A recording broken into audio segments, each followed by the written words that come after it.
Hey, it's Troy Simpson, Honey Hill Farm. Wanted to go over some of the basics. Sometimes we forget when we've been doing it a while that I know a lot of you's probably new. Didn't know the basics. I know when I started out, I didn't know the name of what the hive parts were called, and everybody was using supers and double deeps and shallows and mediums and all this stuff, and I didn't know the terminology. So I want to try to go through some basics. This is a screen bottom board that I use. I made these myself, just made out of 2x4s. Just notched out the 2x4s for a landing board here on the front. It's got a screen, 1/8" hardware cloth for a screen in it. And it's got a groove in the back for a sticky board goes in here. And then the screen is just made into it. But you can slide a sticky board is a board that slides in here. The mites will fall through this screen and onto the sticky board when you have it in, and you can count your mites. That's one way to check your grow mites, is to put that board in. You put food safe oil in it, cooking oil, vegetable oil, and count the mites that's on there. When these first come out, when I was doing it before, everybody said that the mites fall off and you'd lose 70% of your mites because of just having the screen bottom boards. Now they're saying more like 5%. But anyway, you would count the mites. When I was doing it before, you put your sticky board in. If there was 50 or more mites on it in a 24-hour period, you would treat. And if there was 50 or less, 49 or less, you wouldn't treat. So that was kind of your threshold that you look for at that time. I think probably the alcohol wash is a better way to check now. I also check my drone brood when I use a cappings fork and pull out some drone brood. If the mites are going to be in there, they're going to be on your drone brood. But you can kind of check those and tell if you've got a problem or not. Because when you pull out that white brood, you'll see the mites on there, red mites on there. It's real easy to see. So it's kind of a way to tell, but probably the alcohol wash is the best way to go as far as checking your mites. But anyway, this is your bottom board. Another thing I like about this is it's good and heavy. People don't realize that when you get this thing, stack these boxes on it, and they get full of honey. And I've had some, I'm 6 foot tall, and I've had some go well over my head. They get really heavy. You've got a lot of weight sitting on this. It's all sitting on this. And a lot of the little small bottom boards are not heavy enough to support all that weight. And even your stand, you got to be careful. I've had them tilt because one side of your stand will go into the ground. This is a good heavy bottom board. I like them. You don't get a whole lot of, everybody's worried about the airflow going through it. But depending on what you've got them set on, you don't get a whole lot of air coming up through the bottom. So, and then I don't have to worry about which way I tip my hive. If you've got a solid bottom board, you got to tip your hive forward so the water that gets in there runs out the front. If you got a screen, it don't matter. It'll run out. You don't have to be particular about it being level or leaning to the back or whatever. Any moisture gets in there or water just runs out to the screen. The next box, and it doesn't have to be this way. You can use a shallow or a medium, but what most people use is at least a single deep. They start with a single deep. And some of them will use this for the brood and then put honey supers on top of this, and sometimes a queen excluder on top of this. There's different ways you can do it. I use what they call a double deep, which would be 2 of these for the brood chamber, and then anything that's in here will stay for the bees over the winter. Whatever honey they store in these frames, the bees will keep that for the winter. So this is where they raise their brood.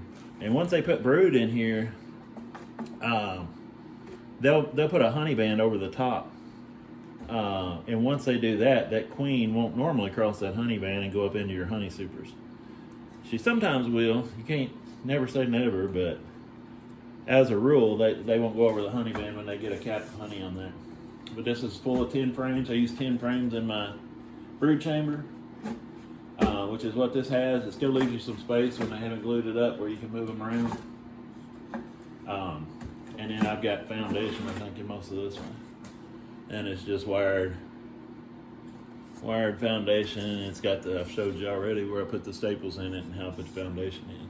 But it's wax foundation. They draw it out good. Like I said, especially I hope to catch a bunch of swarms. The swarms especially draw that out really quick. But that's 10 frames of foundation ready for a box of bees to go on there. But I would put, if I started a package, I would put this on, put your frames to the middle, leave your space on the outside. Normal rule of thumb is when they get, there's 10 frames, so when I get 8 of them drawed or 80%, then go ahead and put it in another box on there.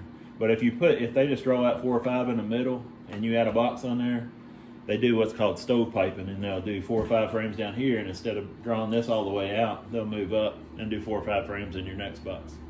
So make sure they got it 80% drawn out all the way over to the second to last frame on either side before you put your next box on. Once they do that, you just add another box to complete your brood chamber. This back to show it a little better. There, we're 2 boxes high.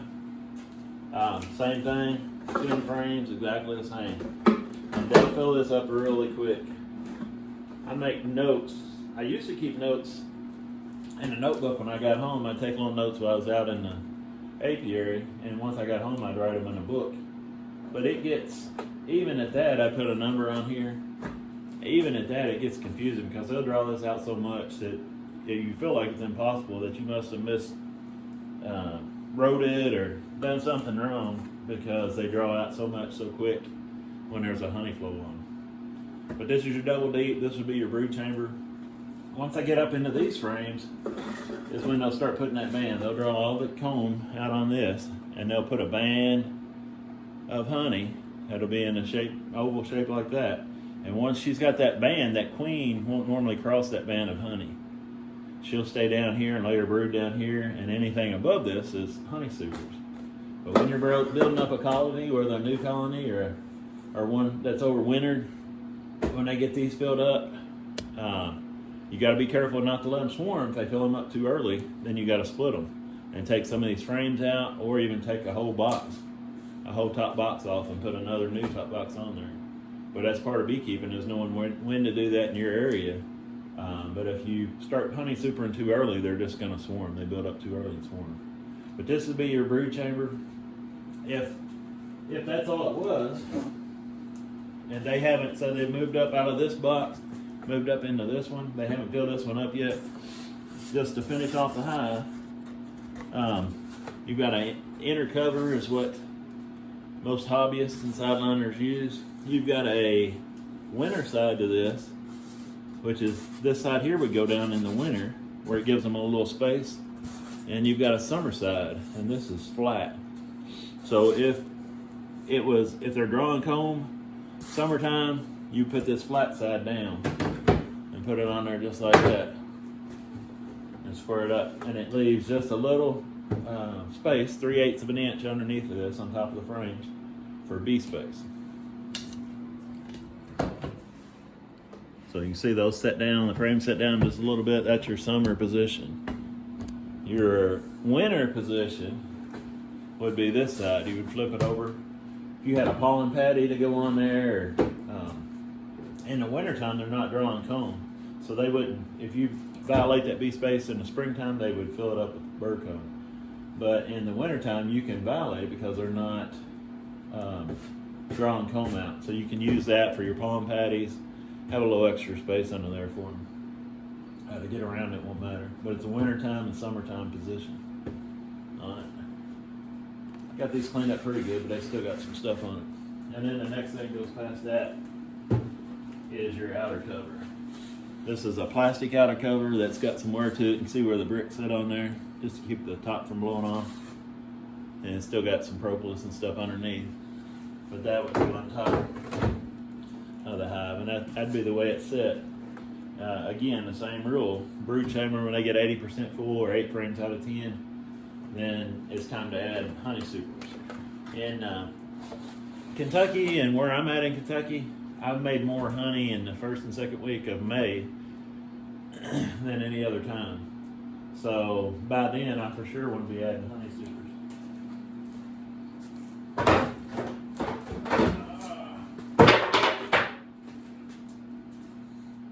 Let's see.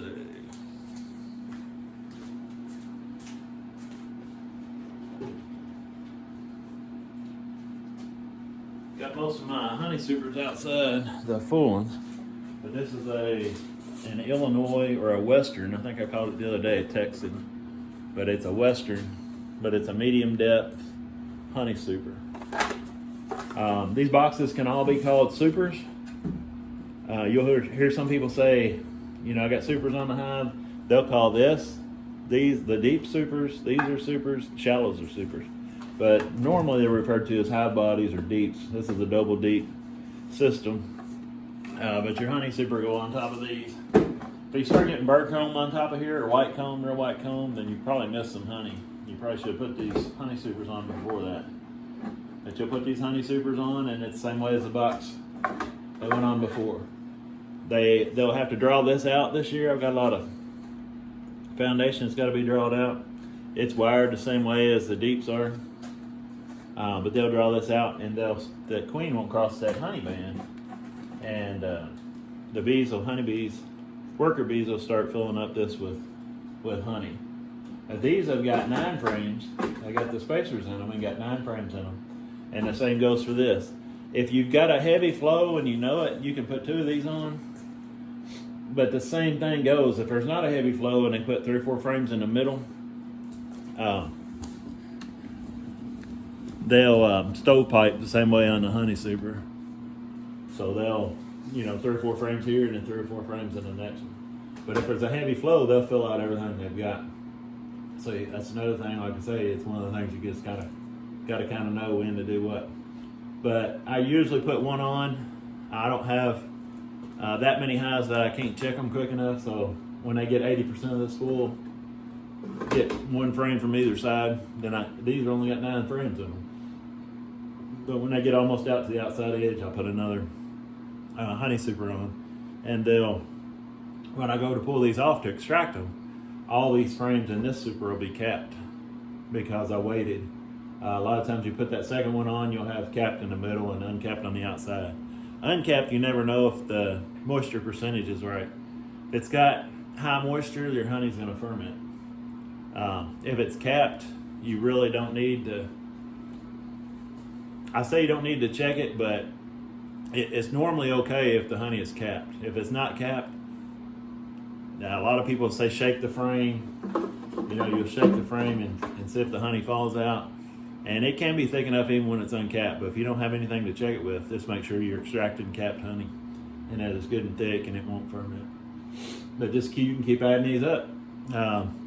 Normally around here, I'm used to putting about 3 supers on a hive, getting 3 supers of honey off.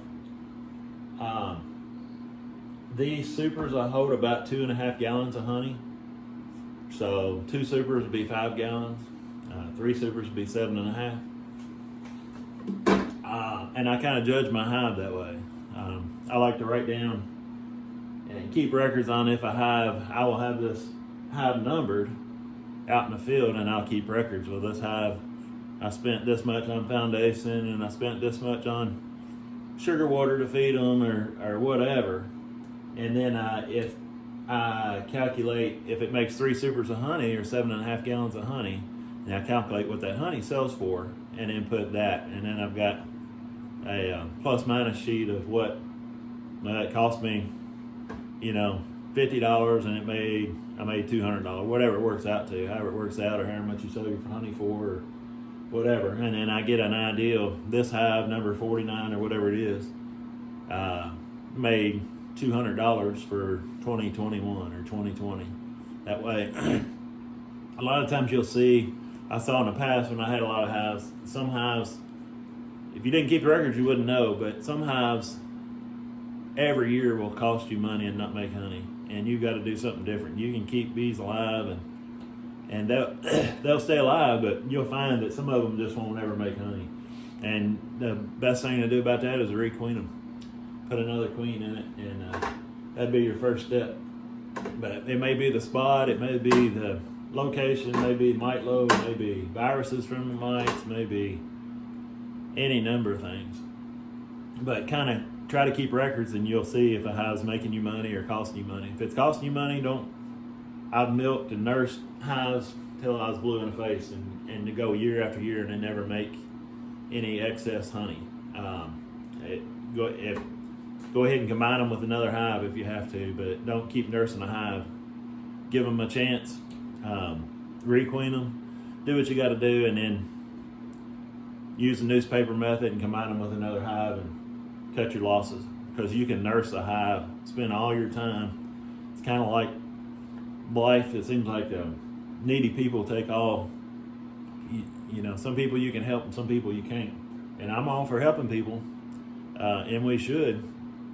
But there comes a time when, you know, some people just ain't going to take the help, and you do everything you can for them, and you know, you just got to cut your losses. And I did the best I could and move on. So, but you can just keep stacking these up as long as they'll keep adding to it. I usually extract it in about July. I extract honey. I pull all these supers off that's full. Usually what happens is there'll be, you know, there might be, and every hive's different, but this hive might have 2 full supers and one that's half full. So I'll take off the 2 full ones and take it in for extraction, leave the one that's half full, and hopefully they'll finish filling it up. Sometimes they'll eat that honey, the rest of that honey out of that box, and you'll end up with less honey. But if they do that, they needed it worse than you do. So that's a good thing for the bees. But always, whatever supers you leave on there, always take them off before you treat. If you're going to treat after you extract in July, which a lot of people do, and I'm going to do that this year. But always take your honey supers off, whatever's left. Either extract it. If it was half full, I'd probably extract the cap frames, and then the uncapped frames I would set out and feed back to the bees. But go ahead and take them off before you treat, and definitely take them off before you go into winter, because what will happen, and I've done it before, is that queen's going to move up in the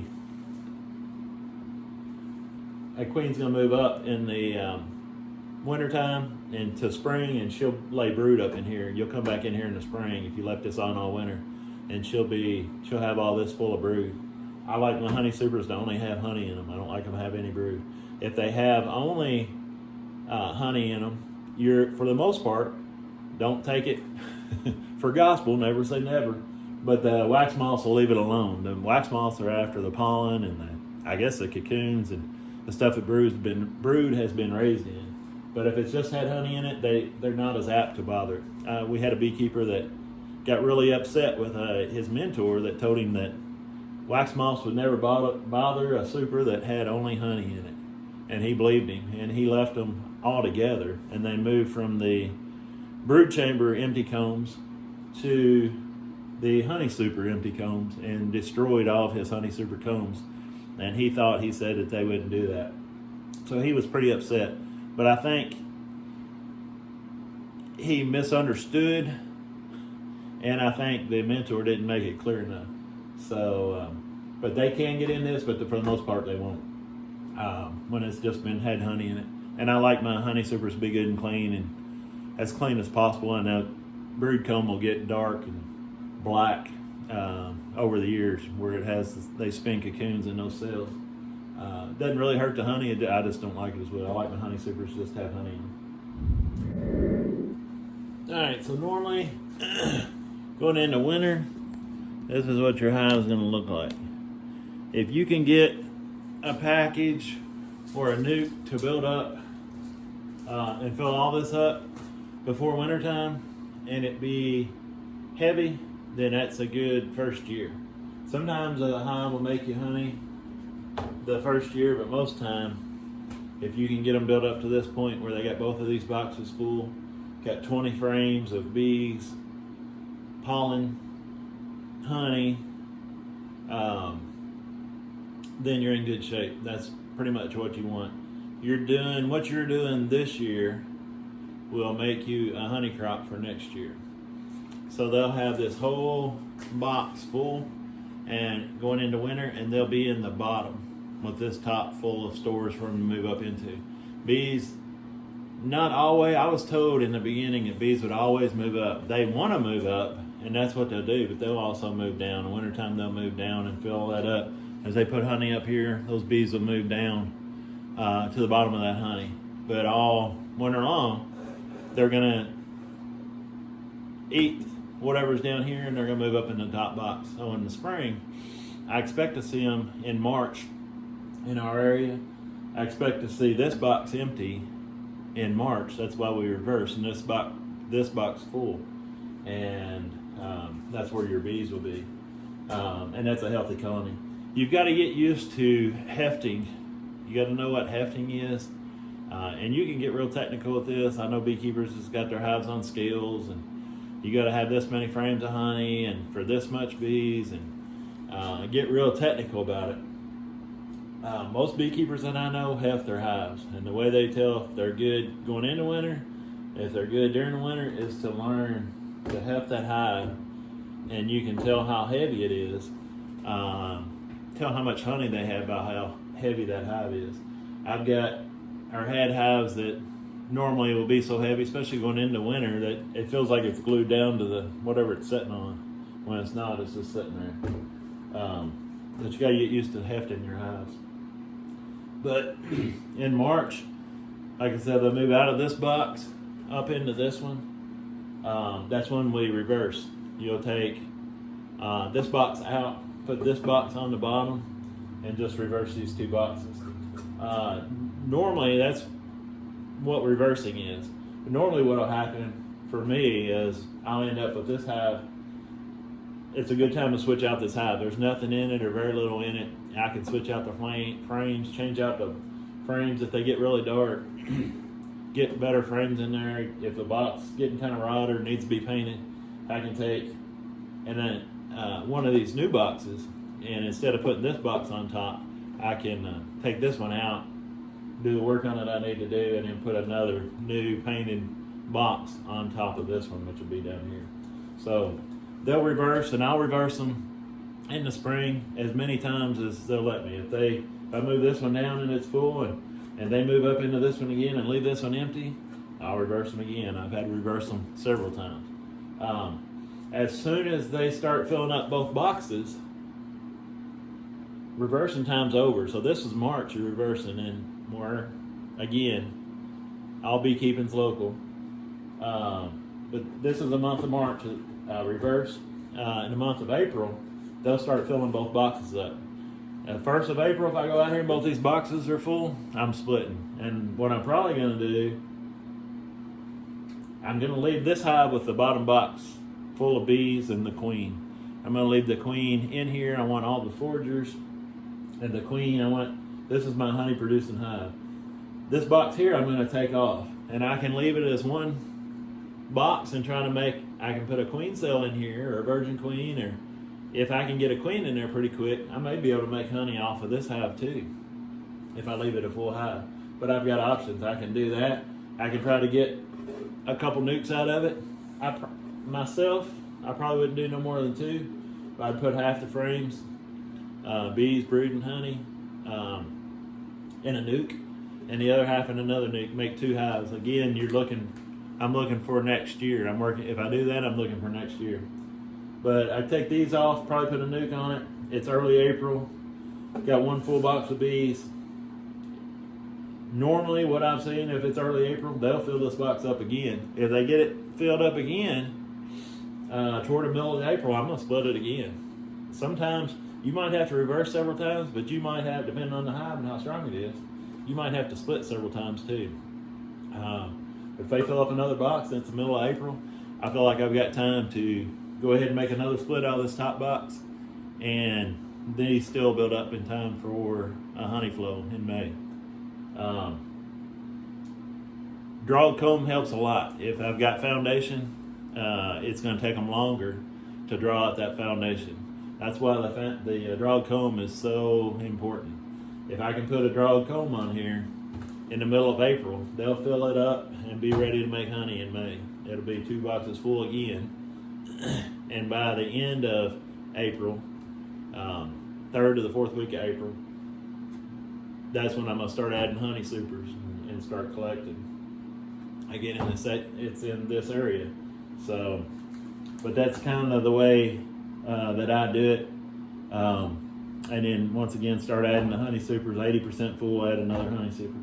But you can, nukes, or as a new beekeeper, I had no idea how valuable nukes are. If you don't have nukes or haven't thought about nukes, nucleus colonies, small colonies, 5-frame colonies, 3-frame, 6-frame, smaller colonies are invaluable. I've heard a lot of beekeepers say have one nuke for every hive that you've got. I might even say have 2 nukes for every hive that you got. Another thing that I see a lot of is beekeepers that don't split. They won't split their hives. You've got to split your hives. If you've got, you don't have to. You can let them go. But being a beekeeper, you need to split your hives. You're wasting resources and bees if you don't split them, and that's just my opinion. If you've got 5 hives and that's all you want is 5 hives, and if you don't want to split them, it's your, like I say, I do mine the way I want to. You can do yours the way you want to. But if you've got 5 hives and you want to increase, you can use those nukes or those splits to increase. If you've got 5 hives and that's all you want is 5 hives, then go ahead and split them to keep them from swarming, so you'll have a honey crop, and then sell the nukes or give them away or do whatever you want with them. But go ahead and split them, or they're just going to swarm and go into a tree and then go into, it's just, to me, it seems like a waste of bees and resources to do all this work just to have your bees swarm.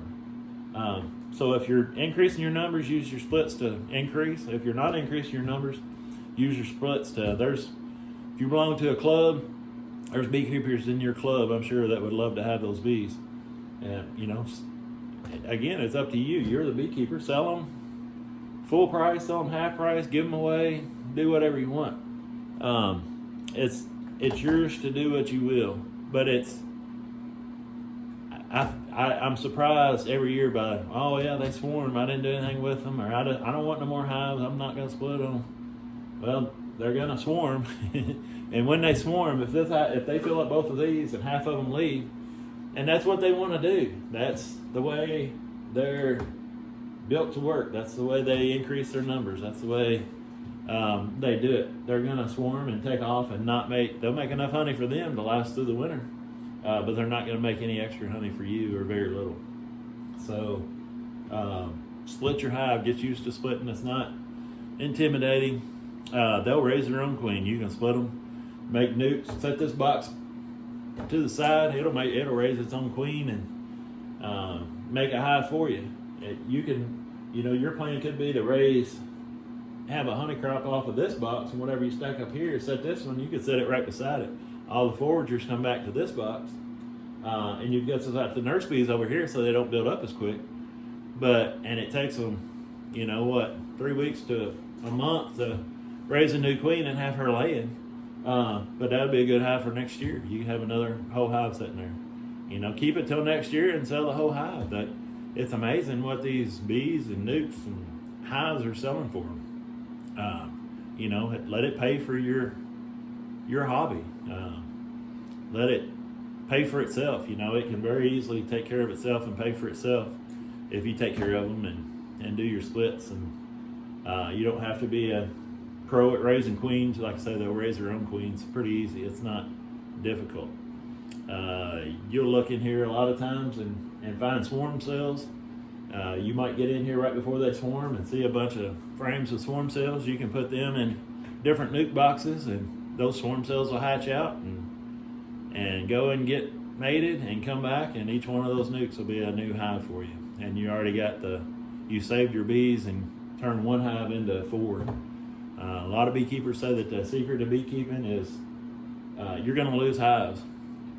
But the secret to beekeeping is being able to turn this one hive into 4 hives to replace your losses and what you've lost. So be prepared to do that. If you have 2 hives or 4 hives or 50 hives or 100 hives, you're going to lose bees and lose hives and have to replace them. No matter how well you take care of them, that's just the way it goes. If you have raised cows and have calves or chickens or whatever, you're going to have some losses. But you got to be able to replace those losses, and too many beekeepers, and myself included to a certain extent, replace them by buying a new package in the next spring, and that's not sustainable. You can't keep doing that. and I'm a good example of that. bought packaged bees for a long time, and replaced them with packaged bees just to go through the same circle. So this year, though, I'm excited about catching swarms and doing some swarm trapping, which I've never done on purpose. That's my next job. I'm gonna do a little more painting in here. I've got some more white hives I need to paint, give another coat on. These here probably need a little bit more. I want to get them painted good, get these out of here, make some room, and I've got some wafer board out in the garage, and I'm gonna bring that in here and start making swarm traps. So my next video will probably be on swarm trapping, as we say in Kentucky. So I'm really looking forward to that, forward to catching some swarms, hearing a lot of good stuff about the swarm traps and how successful people are. Yeah, I never know. I hear stories all the time from beekeepers. Oh, this is my best hive. I did it this way, and this was the best hive I ever had. Sometimes it works out, and sometimes it don't. But all we can do is try, and that's part of the fun of it. It's doing your own thing. As of right now, nobody can tell me what to do. I can do things the way I want it, and so can you. And I can make my mistakes, as many as I want, and learn from it and move on. And I can listen to all you other beekeepers and see what you're doing. And I can do some things that sound good and not do things that I don't think will work. But that's half the fun of it. It's experimenting and trying new stuff and doing new things. And beekeeping is very exciting. I'm really looking forward to this year and getting back into it. I kind of lost the fire for it for a little while, but I think it's back now, and I'm really excited about setting some swarm traps out. I've already called a bunch of people. They're excited about me putting swarm traps on their property. They can't wait to have a trap there and watch the bees, hopefully be able to watch the bees. My idea is to put it close enough where they can keep an eye on it every day and watch it and be just as excited as I am about the bees moving in there and how fascinating bees are. And maybe that'll get them interested in the hobby, and maybe they'll want to get a couple hives, which I think would be awesome. So I'm really excited about it. Next video will probably be on swarm trapping and building the boxes and how I'm building them. I'm going to build at least 10, but I might, it depends on how it goes and how much material I got. I might build up to 20. I know every one of them's not going to catch a swarm, but I hope at least half of them will. But we'll see what happens. So in the meantime, I appreciate you watching. If you got any comments or questions, leave them below. And I'll see you on the next video.